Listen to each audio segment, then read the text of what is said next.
بسم اللہ الرحمن الرحیم۔ دوستو، آج کا وظیفہ، اگر آپ چاہتے ہیں کہ آپ دولت مند ہو جائیں، پیسوں کی وجہ سے آپ پریشان ہیں یا اس کے علاوہ آپ کی کوئی بھی حاجت ہے، کوئی بھی پریشانی ہے، دعا ہے آپ کی وہ قبول نہیں ہو رہی، تو میرے بھائیوں، بہنوں، بزرگوں، اللہ کے فضل و کرم سے، اللہ تعالیٰ کی رحمت سے انشاءاللہ آپ دیکھو گے، یہ جو ابھی میں آپ کو وظیفہ بتانے والا ہوں، جو طریقہ کار میں بتاؤں گا، اس طریقے سے آپ نے اس وظیفے کو پڑھنا ہے۔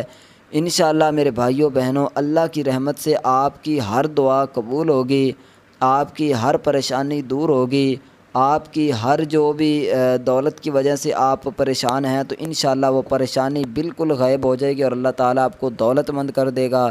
اور اگر آپ رزق کی وجہ سے پریشان ہیں، رزق میں آپ کی جو ہے وہ بے حساب اس طرح برکت ہوگی کہ آپ حیران ہو جاؤ گے۔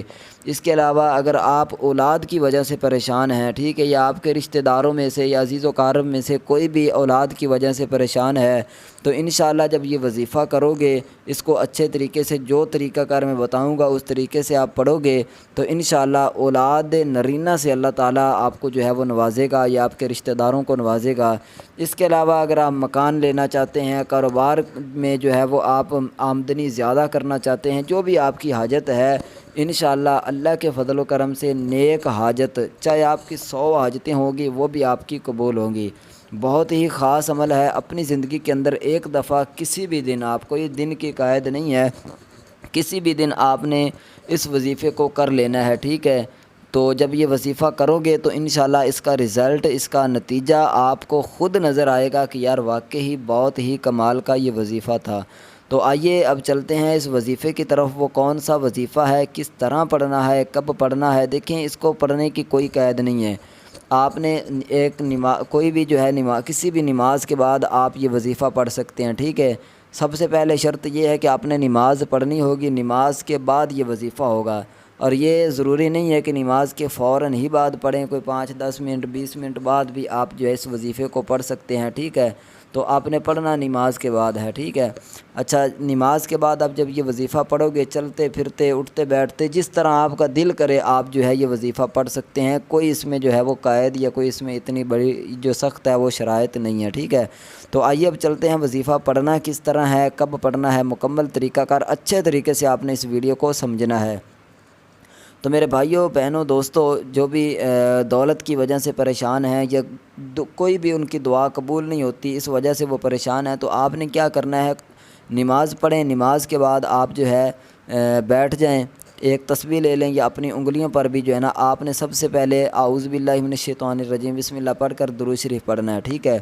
درود شریف ایک دفعہ درود ابراہیمی پڑھ لیں، جو ہم نماز کے اندر درود شریف پڑھتے ہیں، اللہم صلی علی سیدنا مولانا محمد وعلی آل محمد کما صلیت علی ابراہیم وعلی آل ابراہیم انک حمید مجید، اللہم بارک علی محمد وعلی آل محمد کما بارکت علی ابراہیم وعلی آل ابراہیم انک حمید مجید۔ یہ درود ابراہیمی ہے، ٹھیک ہے۔ یہ تقریباً اکثر لوگوں کو پتہ ہے، لیکن جن کو نہیں پتہ ان کے لیے میں نے آسانی کر دی ہے، تو وہ بھی اس کو سمجھ لیں، ٹھیک ہے۔ اگر آپ یہ نہیں پڑھ سکتے، آپ کے پاس ٹائم کم ہے یا کوئی بھی پرابلم ہے، تو آپ کوئی سا بھی اور درود شریف پڑھ سکتے ہیں۔ صلاۃ والسلام علیک یا رسول اللہ وعلی آلک وصحبک یا حبیب اللہ، یہ بھی درود شریف ہے۔ صلی اللہ تعالی علی محمد، یعنی کہ جو بھی درود شریف آپ پڑھنا چاہیں پڑھ سکتے ہیں، ٹھیک ہے۔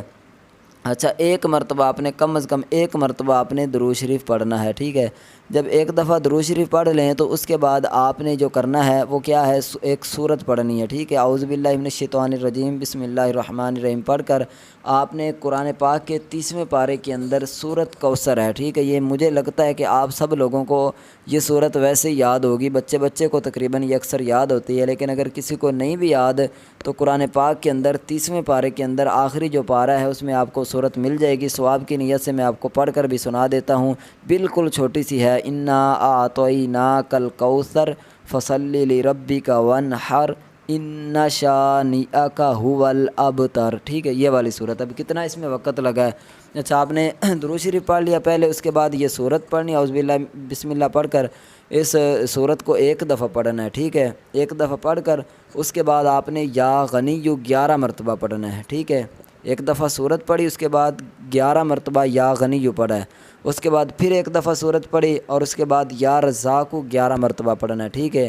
تیسری دفعہ پھر اسی طرح ایک بار سورت پڑھے، سورت کوثر یہی والی جو سورت ہے، اور پھر دوبارہ جو ہے وہ یا کریم ہو، ٹھیک ہے، یہ اس طرح آپ نے پڑھنا ہے۔ میں دوبارہ پھر آپ کو بتا دیتا ہوں، سب سے پہلے درود شریف پڑھا، اس کے بعد ایک مرتبہ سورت کوثر پڑھ کر آپ نے یا غنی 11 مرتبہ پڑھنا ہے، پھر سورت کوثر ایک مرتبہ پڑھ کر پھر آپ نے یا رزاق 11 مرتبہ پڑھنا ہے، پھر اس کے بعد آپ نے سورت کوثر پڑھ کر اور یا کریم اس کو آپ نے 11 مرتبہ پڑھنا ہے، ٹھیک ہے۔ یہ وظیفہ اب اس طرح جب آپ کمپلیٹ کر لو گے، اس کے بعد آپ نے جو پہلے درود شریف پڑھا تھا وہی درود شریف اب آپ نے آخر میں پڑھنا ہے، جتنی مرتبہ پہلے پڑھا تھا اتنی ہی مرتبہ آپ نے آخر میں یہ درود شریف پڑھنا ہے، وہی درود شریف پڑھنا ہے، ٹھیک ہے۔ اچھا، جب درود شریف پڑھ لیں اس کے بعد آپ نے یہ یاد رکھیں کہ جب یہ وظیفہ کریں تو آپ کی آنکھیں بند ہوں، ٹھیک ہے۔ یہ میں نے آپ کو پہلے بتانا تھا، لیکن ابھی آپ کو بتا رہا ہوں کہ جب آپ وظیفہ شروع کرنے لگیں تو یہ وظیفہ آپ نے آنکھیں بند کر کے کرنا ہے، جان نماز پر بیٹھ جائیں اور یہ آپ کا تصور یہ کر لیں کہ مجھے اللہ تعالیٰ اور اس کے پیارے محبوب دیکھ رہے ہیں، ٹھیک ہے۔ تو یہ کر کے اور یہ سمجھے کہ میں اللہ تعالیٰ کو اپنی جو بھی آپ کی حاجت ہے، جو بھی آپ کی پریشانی ہے، جو آپ کی دعا ہے، وہ آپ اللہ تعالیٰ کی بارگاہ میں جو ہے وہ بتا رہے ہیں اور اللہ تعالیٰ آپ کی سن رہا ہے۔